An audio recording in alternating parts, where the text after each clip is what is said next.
بسم الله الرحمن الرحيم السلام عليكم ورحمة الله وبركاته دعوة يا الميل بدون كتجوكتان أنا قد دواني سامبا كسر هذا برنامج كني حول شدة تضماتك ورجيهني شافي مصطفى عبد الحسين شافي وحاجة كم قن إلهها كعقبله أوجيس أيان برنامج كأنه ويكن إذن دادين دونا برنامج كان ويكن أيان وحنا كسر قادم دونا سيدا لورد قنقلين دونا شو تين تقاطك ودك كان إنجليزك balse inta aan idin barin martidayda oo aad galabta marti culus noo joogto bal waxaan fiirinaynaa videoga in yar taabanaya dhibaatada uu qaad ku hayo ummadda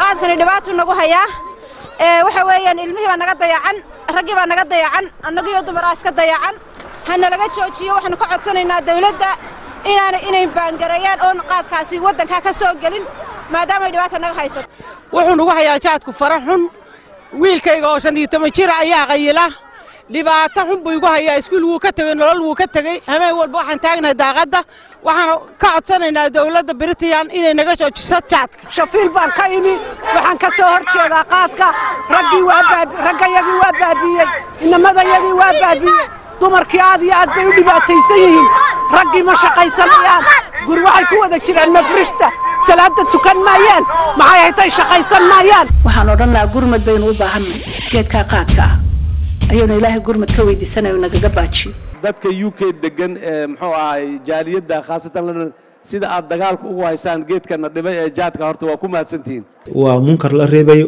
oo si jamaaci ah oo tacaawun cala albirri wa taqwa إلهي سبحانه وتعالى اسكو كاشن qaadku mushkilad Soomaaliyeed mushkilad bulshadeed mushkilad amni oo dalka dhan ku yahay dawladdu dadaal badan ay ka gali doontaa laakiin waa mushkilad u baahan in loo wada istaago la wada xalliyo aad iyo aad ayuu mahadsan yahay farsamo yaqaankayga Cabdisamad oo cliptaas yarta soo keenso duway hadii aan barnaamijkan u soo noqono sida aad ka garateen barnaamijka wiigan waxaan ku eegi doonaa joojinta wadanka qaadkan UK oo loo soo fadhiyo in sidii ay u dhaqan gali lahayd nasiib ayaan u yeelanay galabta inuu barnaamijka nagala qayb qaadanayo Superintendent Simon Rose oo Metropolitan Police ka mid ah daawadayaashana waxaan idin leeyahay insha Allah waxaan isku dayaynaa barnaamijka inta uu noo socdo maadaama uu martii noo joogo inaan isku dhex qasi doono Ingiriiska iyo Soomaaliga marka waxaan kala rajeynayaa runtii daawadayaasha Ingiriisku oo arintan xiiseynaya ama doonaya qaadka goortu istaagi doono iyo sida uu dhaqan gali doono inaad su'aalihiina soo diyaarsataan oo aad also in English language aad su'aalihiina ku diyaarsan doontaan but first let me welcome my guest Simon and Rose and welcome to Somali Channel and I'm glad to have you on the show. Thank you, Abuka. Let me start by saying as you know, the 3rd of July, the Home Secretary has made a decision to ban Qaad from the UK. What is the role of the police? I think there are four main roles of the police in relation to this. Obviously, the principal role of the police is to prevent and detect crime. In relation to CAT, first of it's looking at the wider implications of crime and disorder as a result of the ban. Then we need to design and implement the enforcement model for the ban. We need to coordinate with other agencies how that can be delivered through the criminal justice system.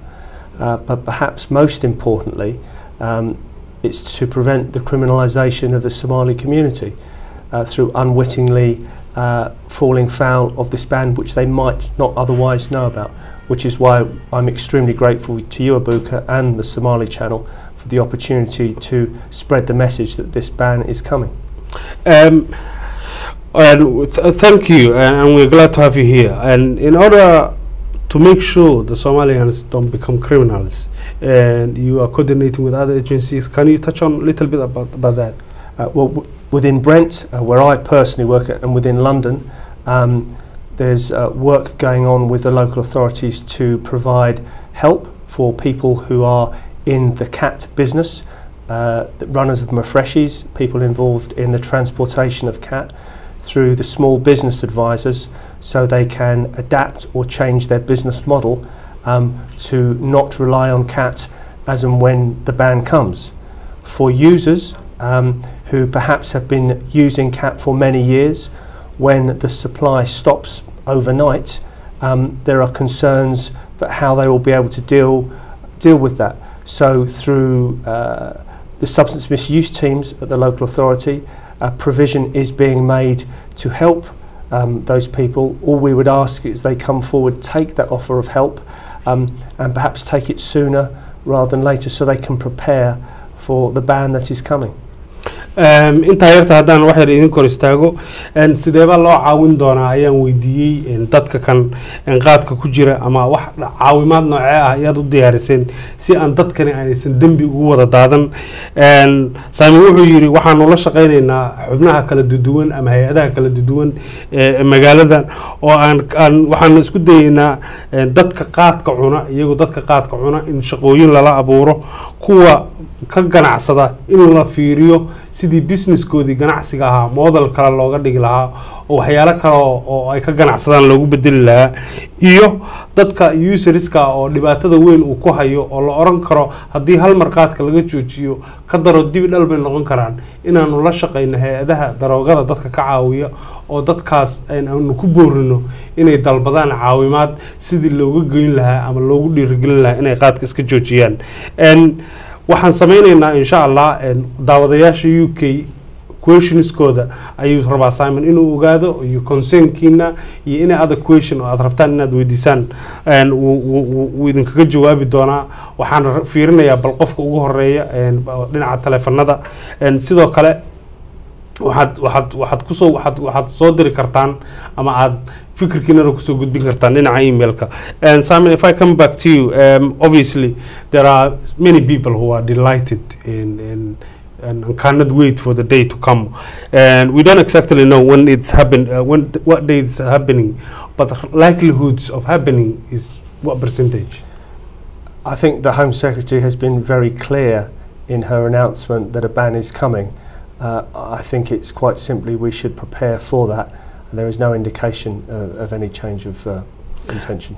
Okay, let me see. And we sida uu sheegay dad baa qaar baa waxay ku marsoodaan lama joojin doono waad maqlaysaan wasiirka arrimaha guud go'aankeeda way gaartay cid joojin kartaana ma jirto bankan uu dhici doonaa bal qofka ku horeeya ayaan eegaya assalaamu calaykum. Can I ask a question? Yes, you can ask question if you put your voice up a little bit, please. Yeah, but your question is you can ask another question out of the card. And we are here on focusing on the subject of CAT. We are not here to take any other questions. Please, on the subject, if you have a question, go ahead. But I can ask because you say yourself. You can ask any other question. No. If I say that, it's by mistake. We are focusing on the ban CAT in UK, and that's what the Simon is here to take few questions. Okay. Thank you very much. And one rally gelinaya hadii aan halkaas u translation ku qaldamay subjectiga aan ka hadlayna waa qaadka oo UK laga joojiyay. If you have any questions on that subject, Simon will be happy to take your call and to give you his answer best possible. There are also on the other side young people and who thought or previously thought because it's legal it must be safe. And do you think from a police perspective by making CAT illegal that will send a clear message to young people, and what are the likelihoods that they will stay from it? Well, I hope when the ban comes in, the message will be very clearly received, because the implications for the community are potentially quite severe. After a ban comes in, if a person attempts to bring in CAT into the country and they are found in possession of it at an airport or a port, that is a very serious offence that up to 14 years imprisonment. They would go to jail, and the implications then for the rest of their life, for travelling to other countries for a visa to visit family in America, that would be a life-changing mistake to make after the ban comes in to bring CAT into this country. And what fahamteen baan u maleynayaa saad u maqlaysaan banku markuu dhaqan galo 14 sano ayaa lagu xukumi karaa qofka lagu qabta isagoo wadanka soo gelinaya waxaana rajeynayaa inay dadku saa isaga daayaan qofka ku xigaan u gudbaya assalaamu calaykum. Assalamu alaikum wa rahmatullahi wa barakatuh. Go ahead, brother, if you have a question. Yep, my name is Abdullahi, and I have a question for Simon Rose. And the question is, what was the motivation for the ban? Do we have scientific data? Do we have a survey done by the government, or was it just a decision taken by a Home Office Secretary? The reason I'm asking this question is, and if it was just a decision without basis, then what was the guarantee that in 5 years' time, in the next general election, there will be a reversal? So that's the question I wanted to have an answer. And my second question, if I may, and if the decision has been taken without building the ground, what will be the consequence of people that will traffic into it, people who are addicted to it, who may encounter difficulties? What do we have in place is good, saying things, but what will be delivered? What will be Thank you very much. I think, Mohammed, we've got your point. And can I just make one point clear before I pass to Simon? We're not here to talk about whether Qad would be banned, whether pros and cons. Obviously, Her Majesty government has made the decision, and it's Metropolitan Police. And in this point, I will pass it to you. Firstly, the rationale for the decision. Certainly from a Brent perspective, in 2011 the local authority undertook a very broad consultation with a number of members of the Somali community, a number of Somali community groups such as Help Somali Foundation, Red Sea Foundation, Horn Stars and others, to assess the pros and cons of a ban, the implications and effect of CAT within the community.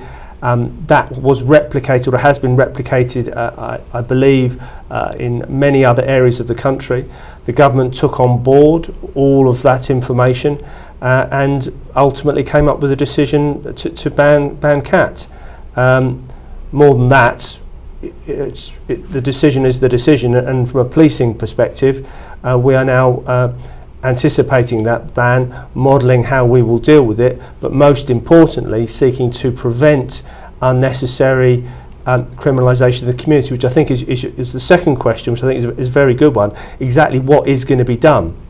One of the very helpful things about the early notification that the ban is coming, it has enabled police, local authority, health services and organisations like Job Centre Plus to actually look, plan and put in place procedures. If I could give you a very specific example, for people involved in the transportation of CAT, the delivery, we know 7 to 10 tonnes a day arrives at Heathrow and is delivered very quickly because the CAT decays quite fast. The Job Centre Plus are looking to engage with people who are involved in that distribution to use their business skills to change their business model to distribution of other substances, potentially looking into minicab businesses. So they're trying to find an alternative business route for those individuals. That's for people involved in the distribution. If people actually run a Mafreshi, there is help through the small business advisors to change that business model into a cafe that would function on more traditional grounds and potentially act as a hub within the Somali community for people to meet.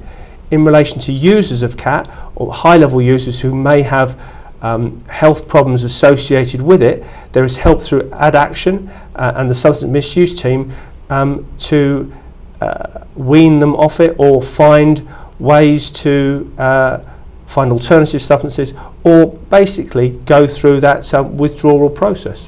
Thank you very much. haddii aan in yar taabto waxaan u maleynayaa majority-gina waad fahanteen saddexda qodob ugu muhiimsan baan ka qaadanay inkastoo intii su-aashii inteed hore oo dhan ku jeeday kolarkii walaalkeena ayana soo wacay go-aankan waa la gaaray wiiluu yiri dabcan booliiska iyo dowladuna baaritaan ay samaysay bay ku saleeyeen inkastoo ay jiraan walaalkii arrinta uu ka dhawaajinayo ay jirto guddi kale loo xilsaaray oo aan arrintaas iyagu ku raacsanayn haddana saas ay tahay go-aanka dowladdu way gaartay way dhacaysaa buu yiri arrintan kale oo ah community-ga maxaad u qaban doontaana waxaa tusaale ahaan u soo qaatay dadka faananka wata oo delivery-ga sameeya oo qaadka geegeeya nimankaas in loo raadin doono shaqo noocaas oo kale oo delivery ah oo ay wax kala qaadi doonaan iyadoo lala shaqeynayo job centerada marfishyadoo kale in looga sameeyo meelo maqaayadaha ama kafeeya ama snooker table iyo la dhigo oo social gathering oo kale loo sameeyo dadka kale oo cuno oo dhibaataysanna in lala shaqeeyo hay-adaha addiction iyo kale sidii iyagana service loogu heli lahaa aad buuna u mahadsan yahay bal qofka ku xiga ayaanu fiirin doonaa dhinaca taleefanka. Assalaamu calaykum. عليكم السلام ورحمة الله وبركاته. Welcome, my sister. If you have a question in English or Somali, throw away. waar Soomaali baan garanayaa Ingiriisi garan maaye Go ahead. ninka iiga turjuma Hayana ku turjumay soo daa. horta waan idin salaamayaa idinkaan idin salaamayaa 14 ciid wanaagsan baan idin leeyahay Salaamullah ciid wanaagsan. Faaduma la yidhaahaa Sheffield baan ka hadlayaa Faaduma Sheffield soo dhawow reer Sheffield. waa wanaagsannahay insha Allah bismillaahi kariim sanadkiisana ilaahay khayr hayna ku gaarsiiyo qaadkaasaan ka soo horjeedaa waxaan ahay dadka qaadka ka soo horjeeda qaadka dadkii dhaqankii buu ka qaribay diiniyan buu u qaribay salaad ma awoodo raggu ma awoodaan maxay hayto inay shaqaystaan ma awoodaan inay caruurtooda iyo naagahooda keer gareeyaan aniga inana igama cuno inana igama cunto anna ma cuno odayna igama cuno laakiin dhinta dadka cuno haysata baan ogahay marka insha Allah bismillaahi kariim waxaan doonayaa inaad iiga turjunto daalka in la baangareeyo oo laga joojiyo dadka Okay, I will do that. One Ushegaya Simon and Fatima calling from Sheffield say I am delighted to be on the show. I am aware that God affects on Somali men. They don't pray, they don't work. It's affect on the family. It's affect of the children. And I'm here to make my voice heard. I am absolutely against the God, and I hope it will be banned. And I think your message kagi won good be qofka ku xiga ayaan u gudbinaya. And Simon, what are your comments towards people like Faduma who has been praying for a long time for the ban? It appears that Allah has been kind and answered her prayers. Go ahead. I would say, particularly for some of the females in the community, where it has had a very, very substantial effect on their men. Or relatives, it doesn't necessarily mean that the help that is available is only for the users. Certainly we acknowledge that mothers and wives may want to access those services so that they can be provided for their partners or their children who may be using. And there is provision been set aside for the community as a whole, because we acknowledge that CAT disproportionately affects or will have an impact on the Somali community. So part of the planning has been to set aside provision to enable that to be dealt with, hopefully in advance. And Father, waan maqlaysaa horta wuxuu ku yiri Faaduma Ilaahay baa ducadiinii aqbalay de banki waaba dhacayaa buu ku yiri marka ugu horeysa midda kale en point yar oo sameeyaan rabaa inaan runtii u turjumo dumarka en dhibaatada qaadku badana waxay saameysaa qoyska oo dhan mararka qaar koodna qoyskaas en taageerada loo fidiyay waxa la rabaa inuu ka faa'iideysto oo la shaqeeyo odaga laftigeeda oo uu hubiyo odagu inuu caawimaadaas raadsado ama reerka dhan wada raadsadaan waa qoyska oo dhan qaas ahaan Soomaalida uu qaadka aad u faktigareeyay waxyaalaha loo diyaariyay qorsheyn ah baa socota sidii loo taageeri lahaa marka arintaasna u dhuun daloola insha Allah waxaadna ka heli kartaan informationadaas xaafadaha aad degantiin si qolo walba iyaga u taagan oo sida hadda Simon halkan sameynayo annaguna bahda Somali Channel hadaan nahay waan isku daynaa inaan idin soo gudbino wixii information qofka ku xiga ayaan fiirinayaa dhinaca telefoonka. Hello, assalamu alaykum. Hello, assalamu alaykum. Assalamu alaikum. Welcome to the show. Do you have a question? Yeah, my question is, what are the services which is available from NHS, like psychological way to treat those men who are really suffering from addiction, from JAT? Very good question. Most of them are really suffering from mental issues, like schizophrenia, double character. I'm really personally struggling how to communicate with the person who is really addicted to JAT. Thank you very much. Your question has been noted. Thank you very much for your call, Simon. Your comment on that. The principal provision at the moment is through self-referral. There is a telephone number it's called Add Action. Within Brent, there is a single number to call in, or a drop-in centre. All local authorities with significant Somali communities are seeking to plan or make provision for similar services. we obviously acknowledge there is a link between mental health and cat misuse, and the fine detail of how that those two services are going to be integrated. I don't have that information. At the moment, prior to a ban coming in force, we are trying to encourage self-referral or partners to seek help on behalf of their husband, their children who may be using, and that's the principal route at the moment. I don't have the detail exactly on the specific or bespoke mental health provision. And waa saad sheegtay walaal waxaan runtii intaas kusoo koobayaa addiction organization la yiraahdaa jira xaafad walbana uu ku yaalaa xaafadan qaaska uu ku yaalaa Tower Hamlet iyo dhinaca kalena waxa ka jira Mines baa jira Each baa jira Dat baa jira Drug and Alcohol Team. All these organizations guys are done. You can seek advice. I think that's perhaps a better way of putting it. Every borough has a drugs and alcohol team, and that is the overarching coordination that touches on mental health as well as other bits of health, so they would be coordinating that work. Yeah, and waa sidaas uu saaman sheegay xaafad walbana way ku yaalaan dhinacaas ayaadna ka raadsan kartaan wixii caafimaada arrimahaas quseeya wuxuuna runtii booriyay inay xaasasku ama gabdhaha walaalaha ay ragga la raadiyaan oo iyagu service inta soo baaraan raggi lagu dhiirigeliyo inay servicekaas ama caawimadaas diyaarka ay doontaan qadka taleefka ayaan marka la eegayaa bal hadii sidoo kalena waxaad ka dalwan kartaan ama caawinkaas ka raadin kartaan addiction waa a iyo double da iyo a iyo IN haddaan qaldamin addiction waa spellingkeedii waan qalday waad google garan kartaan addiction information ka dhan halkaas aad ka heli kartaan ama daadoo kale bal qofka ku xiga aan u gudbo dhinaca telefonka Abuka, is it possibly what there is a free phone number that I can read out? It's Go ahead. 0800 107 1754. That's 0800 107 1754. That's a waad maqasheen telefonkaasna waad ka wici kartaan waxa laalay wixii ku saabsan mental health-ga iyo qofkii dhinaca maskaxda ah dhinaca telefonka ayaan mar kale eegayaa iyadoo aad moodo qadka telefonada inay aad u buuxaan ayaan waxaan runtii boorinayaa daawadayaasha Ingiriiska in fursad la siiyo iyadoo barnaamijku intiisa badan uu ku hadlayo English laguna focus gareynaya aan fooda ku saarayno dhibaatada uu qaadku ku hayo Ingiriiska iyo asagiyo soo gabagaboobay oo caawa halkan marti noogu yahay police officer Simon Rose oo ah ninka loo xil saaray sidii uu dhaqan gelin lahaa qaadka ama wadankeeniba waxaad u taqaaneen jaamac gulwadan u maleynaya ninkii ka mas'uulka ah dhaqan gelinta halkaas oo kala position kaas oo kala jooga bal dhinaca telefonadan marka ku noqonaya allo salaam alaykum hello salaam alaykum Hi, assalamu alaikum. Can I ask a question? Yes sister, go ahead. Hi, my name Aisha. Hi, wala iskoran. fadlan TV-ga iska yar naaqusi please. Hi, my name Aisha, and I'm a nurse myself. Go ahead. Yes.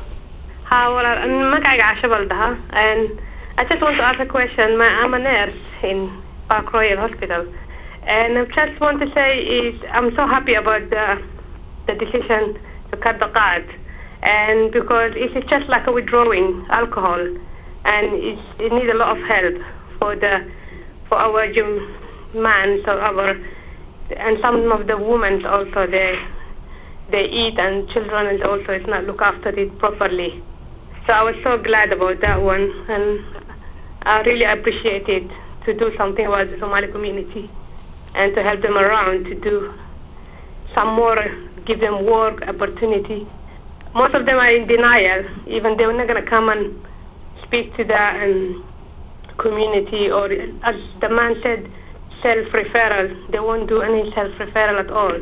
They need a lot of encouragement, that people to tell them to help them around with the addiction. It's just like with alcoholic withdrawal. When I see a lot of patients with alcoholic withdrawal, you need to give them a lot of support with the withdrawing, because they are in denial. And if this card will be banned, they will go and look somewhere else. Thank you very much, Aisha. And the likelihoods of alternatives, people seeking for alternative. I think, could I perhaps touch on a couple of other very good points Aisha makes? I think we absolutely accept people need help to stop taking cat if they have been taking it for so long. it's very helpful that we get this advanced notification of the ban that allows us time. One of the things that we were talking about before the camera started is that the fact the Somali community has a very oral tradition and the importance of getting that message out. What we will be doing over the forthcoming months is actually visiting the Mafreshis to explain what's going on. We're having a leaflet written in English and Somali so that officers can go attempt to explain what's happening, encourage people to get help, because we absolutely do accept when the cat ban comes in, the supply will switch off overnight. The planes will stop bringing cat in the same way in April 2010 when there was that volcano in Iceland and there were no flights over Europe for 5 days. The supply of cats stopped overnight then. What will happen when the ban comes in will be very similar, but it just won't start again. And the benefit of police and other members of the community going to the Somali community, explaining this is coming, is to try and encourage people to take the help now, where there doesn't have to be a rush, but they can actually withdraw from the cat. They can get the help, as Aisha said, that it's complicated. They may have other complicating medical factors that need accommodating. They may have some mental health issues, but the provision has been put aside to deal with this, and the encouragement is users and friends and family of users to try and to get them to accept that the ban's coming, take help now, because that's definitely the best way forward. waad maqlaysaan caawimaada hadda raadsada baankani wuu soo socdaa sidii berigii diyaaradu u joogeen Icelandka sidii bay u istaagi kalmadahaas aniga laftigayga aan maqlayaa waxay yihiin xariis badan jihad dheer dabadiis in police officer horteeda fadhiyo oo ku goodinayo leeyahay waa la joojinayaa waxaan u malaynayaa guryo badan oo Soomaaliyeed inay mashxarada ka yeerayso laakiin hal loo diyaar garoobo ragga iyo walaalaha Soomaaliyeed cunana ha iska daayaan war la joojin maayo iyo indha adayga iska daayaan waad maqlaysaan waa la joojinayaa caawimaadaas diyaarka la idin leeyahay raadsada qofka ku xiga ayaan u gudbiyaa hello waa ka go'an u malaynayaa qofkaas dhinaca taleefanada oo aad looga buuxo runtii arintaas baan aan Simon sheegay qofku inuu qirto oo caawimaad raadsado waa muhiim qofka ku xiga hello salaam alaykum alaykum salaam walaal soo dhawow English Somali keebaad jecesha Somali soo daa TV iska gaabi fadlan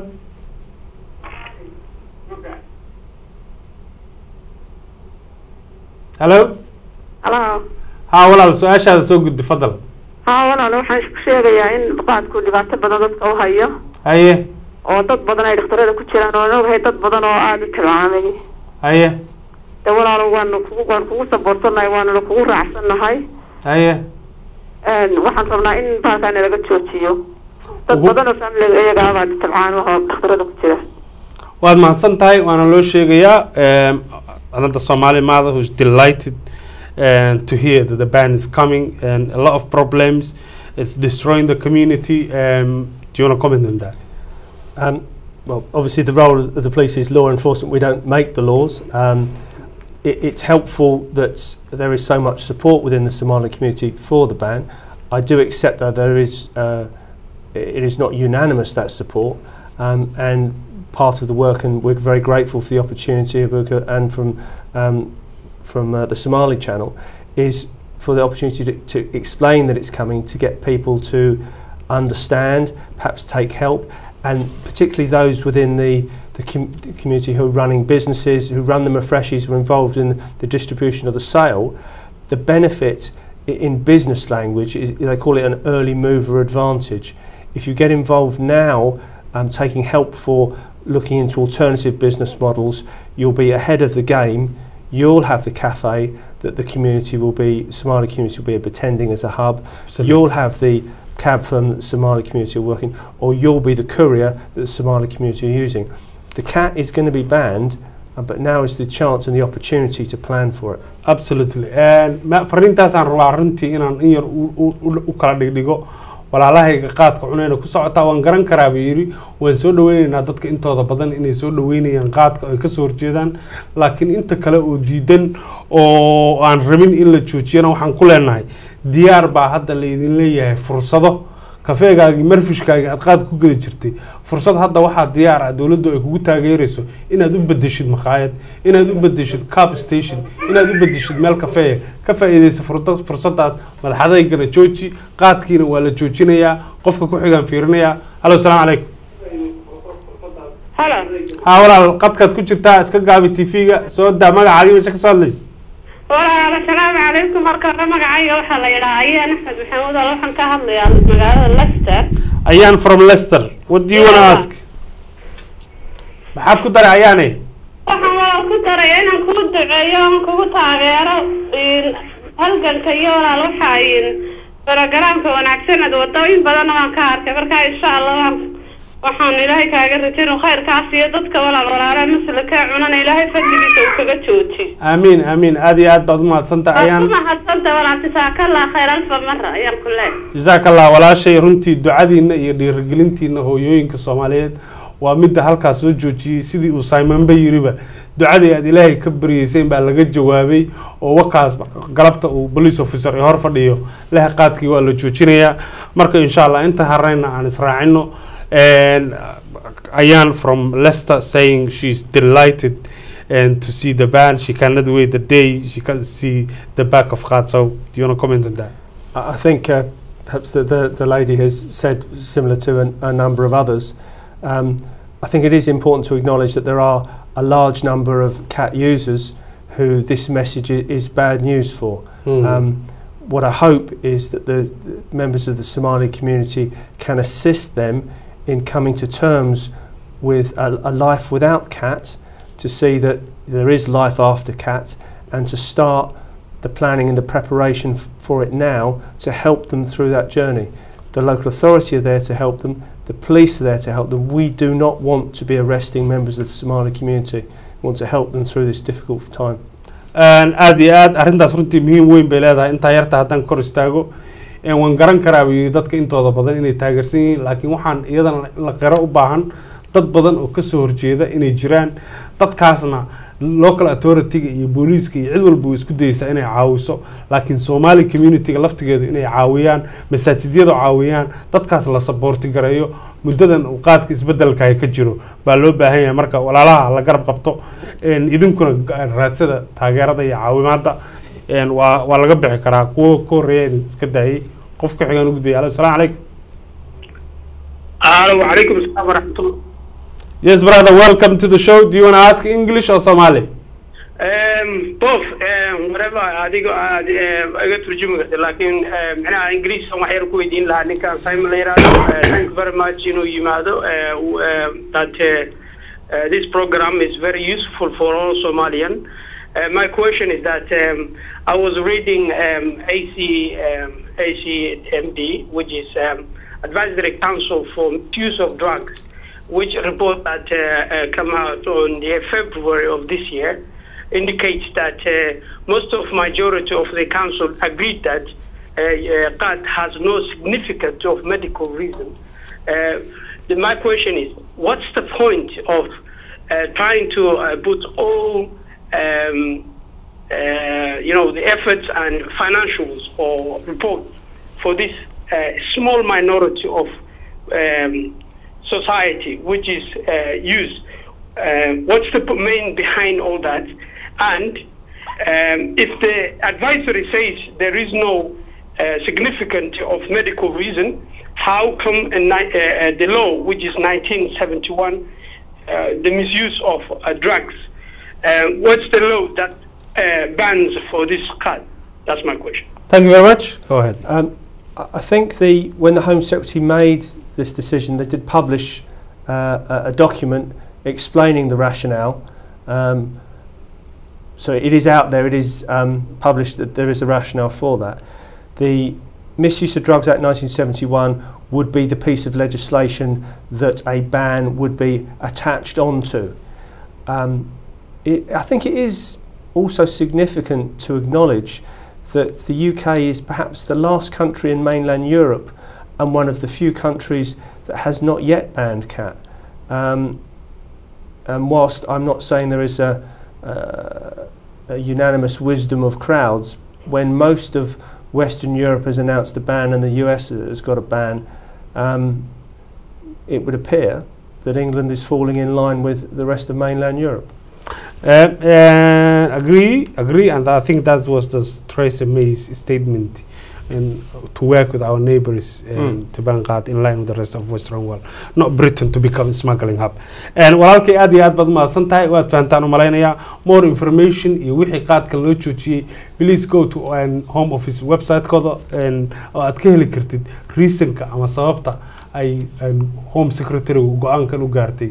Guddigu aan haddaan in yar ku daro, guddiga aad ka hadlaysay Advisory Council on Misuse of Drugs tala bixin ayay ku leeyihiin Home Office inay kala taliyaan Home Office oo sidan yeel baa nala quman, laakiin go'aanka kama dambayska waxa iskale wasiirka arrimaha gudaha.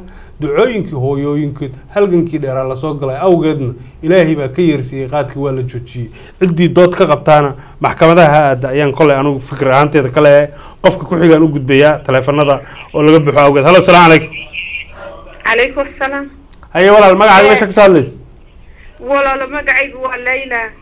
Hello Layla, do you want to speak English or Somali? Yes, English is okay. First, I want to say, Simon, thank you so much. I'm qualified nurse. I know the qad is one of the dangerous drugs.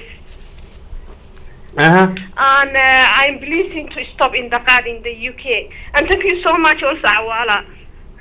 You're welcome. Any question? Because I know already the qad, what's the causes, and it's a very dangerous drug. It's the worst drug. Thank you very much, Leila. Thank you very much for your comment. Simon, do you want to comment on that?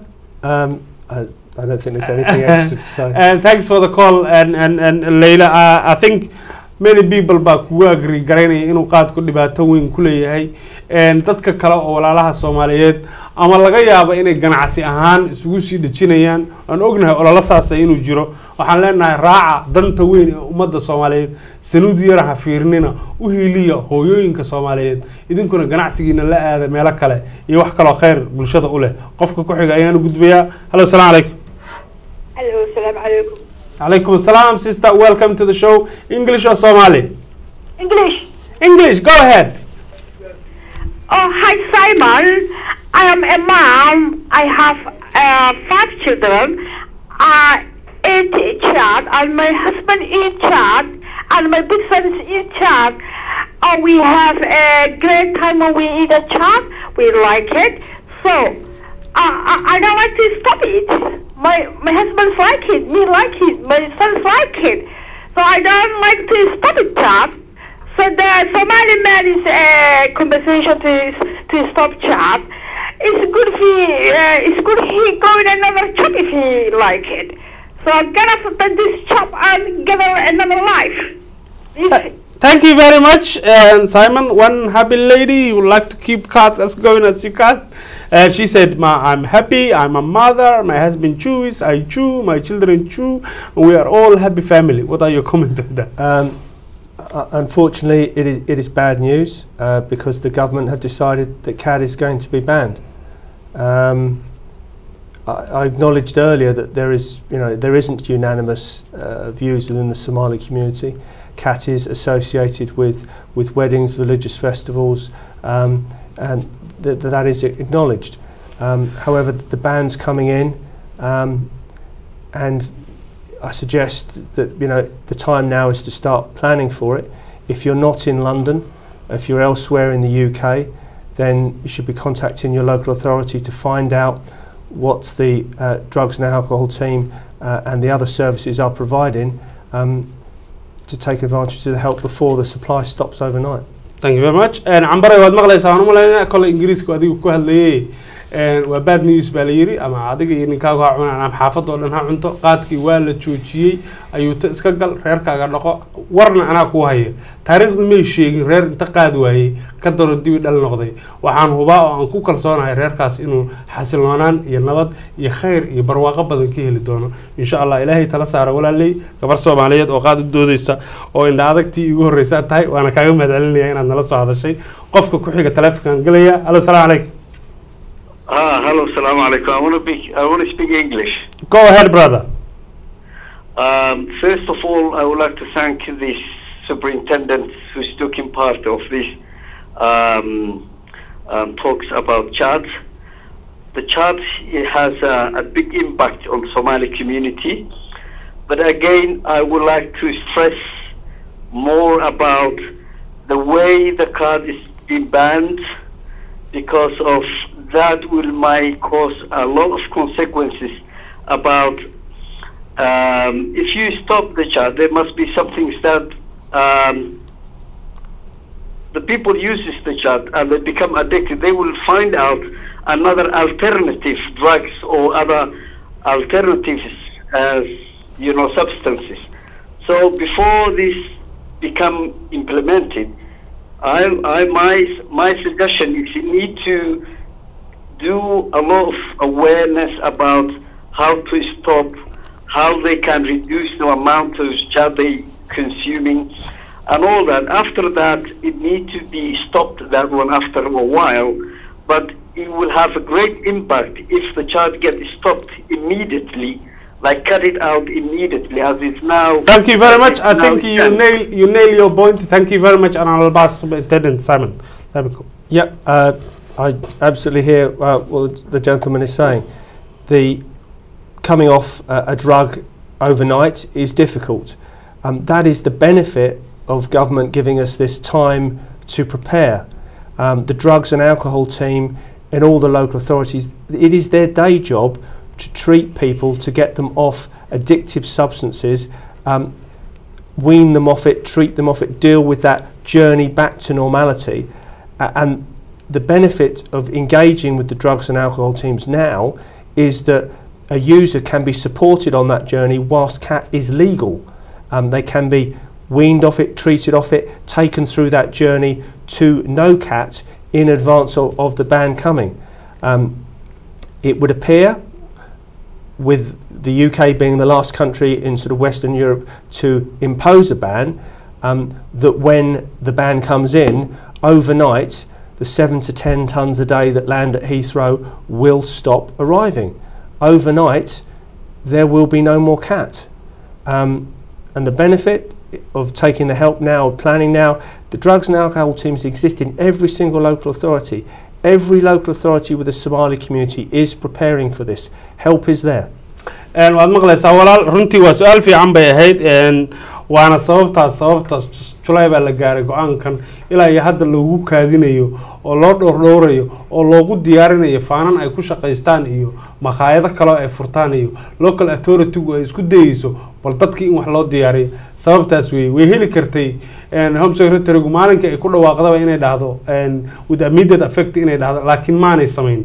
waxay samaynaysaa take time in la siiyo local authority ay u diyaariyaan dadkan la hago loo tilmaamo tubta toosan. waana sababta ilaa iyo sababta laga yaabo inuu gaaro xataa sanadka soo socda bilowgiisa ilaa inta laga hubinayo in dadkii loo diyaariyo wax walba caafimaad midan kale anigu tan qaasaqaad campaignerna haddaan dhahana educationka iyo wacyigelintu way fiican tahay, laakiin in la joojiyo waxaan u malaynayaa inta badan oo Soomaalidu way isku raacsan tahay. qofka ugu dambeeya time is up, qofka ugu dambeeya fiirinaya. Hello, salaam alaykum. qofkaasna waa lose garayaan u malaynayaa gabagabadii barnaamijkan soo gaarnay. Simon, we are approaching the final few minutes of the show.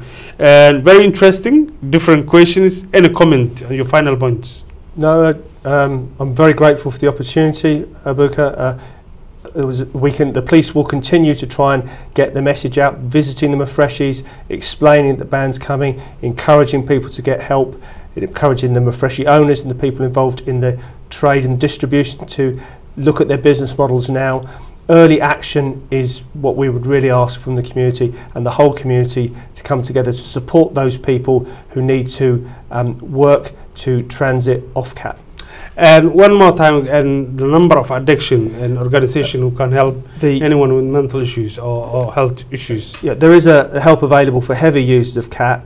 For confidential help and advice for CAT users and their families, the number we would ask that they call is 0800 107 1754. That's 0800 107 1754. waad maqlaysaan nambarkaasna qorta lamana sheegin runtii bulsho baaba'day oo qaad inta weyday waxaan u malaynayaa ducadii iyo halgankii dheeraa iyo hooyooyinkii Soomaaliyeed baa ilaahay naga aqbalay alla bari ayaan leeyahay meel aad joogtaanba insha Allah waxaan kale u sii gogol xaaran doonaan hadii uu dhaqan kalena oo wadankeena inaynu isaga laftigiisii wax ka yeelno waa aniga Abuukar Cawaala Simon Rose, thank you very much for coming waxaan rabaa kaloo inaan u mahadceliyo editorka barnaamijka soo saaraha qalabta ila shaqeynaya Cabdikariin oo dhinaca kale fadhiya dhamaantay anagoo isku duman waxaan leenahay assalaamu calaykum wa rahmatullaahi wa barakaatuh.